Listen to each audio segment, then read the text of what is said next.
Hello, I have two fantastic books for Ed's Books of the Month, Owls, this month.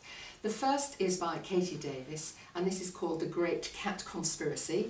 And the second, for slightly older readers, is by John Grisham, and this is Theodore Boone. The first book, Katie Davis's The Great Cat Conspiracy.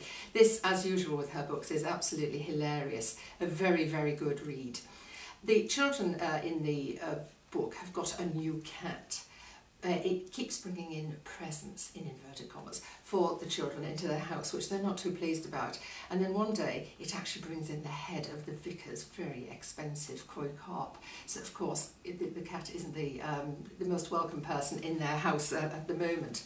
The children decide that when the cat actually vanishes, that there's a conspiracy about the cat. I'm just going to read from the very beginning. This is a story about Tom and the cat lady and everything that happened when the new cat vanished. After it went missing, Mum said that we had to stop talking about the new cat and telling everyone how it had been kidnapped by the cat lady and all that. She said, "Anna, that's my name, you can't go around accusing old ladies and bandying words like conspiracy about which you don't even understand." But like I told Tom, I did understand what a conspiracy was because I'd looked it up in my dictionary, and this is what it said. Conspiracy, noun. An evil, unlawful, treacherous or surreptitious plan formulated in secret. Plot. And what the dictionary said was probably right, because ours wasn't the only cat that had vanished. Emma Henry in Mrs. Peters' class couldn't find her cat either, and nor could Joe down the road's babysitter Brian. And Graham Roberts said he had seen the cat lady kidnapping cats and taking them into her house, and he said, with my very own eyes.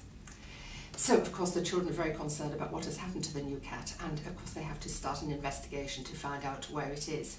This is a wonderful book, a wonderful read, and it has been written with great insight into the relationship between children and their animals, and also children with grown-ups as well. Really is a fantastic book.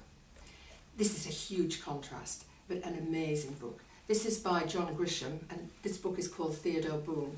Now, you will probably know of John Grisham as a writer for adults, but this is his first book for children, and I do hope it's just the first of many, because it really is absolutely fantastic.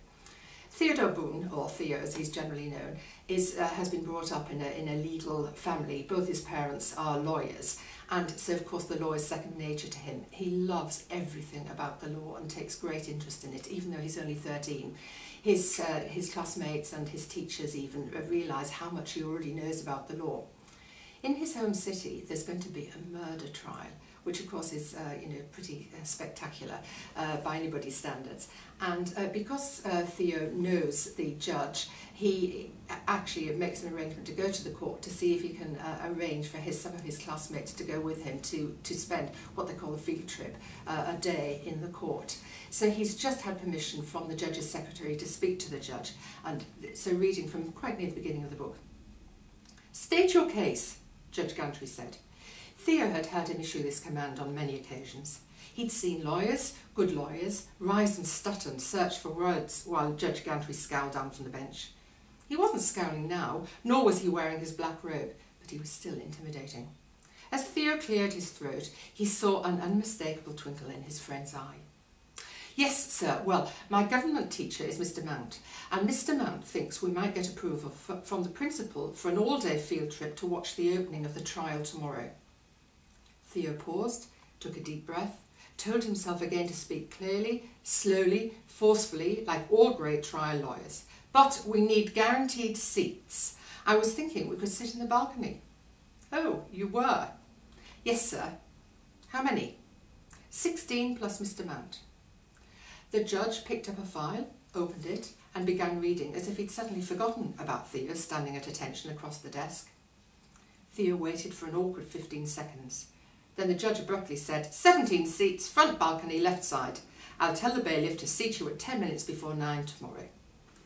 So, of course, Theo has now arranged for the seat, and his classmates and his teacher are absolutely thrilled. They have a wonderful day. But, of course, it's a very, very serious situation, this murder trial.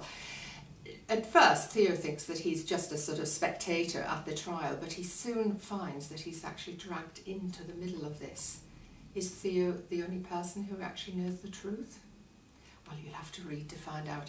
It is absolutely wonderfully written, this book. It is a real page turner, it is fantastic, and it is a stunning good read. I do hope you will enjoy these books, and I hope you will print out the fun literacy activities that I've written especially to go with them.